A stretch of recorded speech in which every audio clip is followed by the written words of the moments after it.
Sir MD Iqbal 1877 থেকে 1938। Sir MD Iqbal সমসাময়িক ভারতীয় চিন্তাবিদদের মধ্যে একজন অন্যতম চিন্তাবিদ ছিলেন।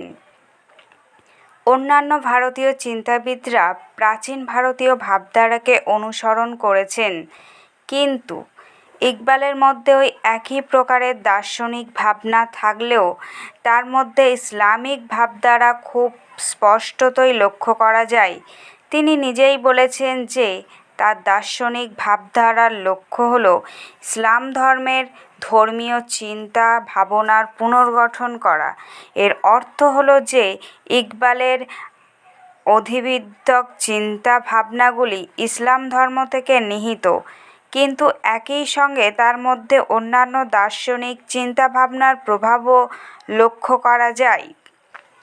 তার দার্শনিক ভাবনার একটি গুরুত্বপূর্ণ বিষয় হল সেলফ বা আত্মা সম্পর্কিত ধারণা।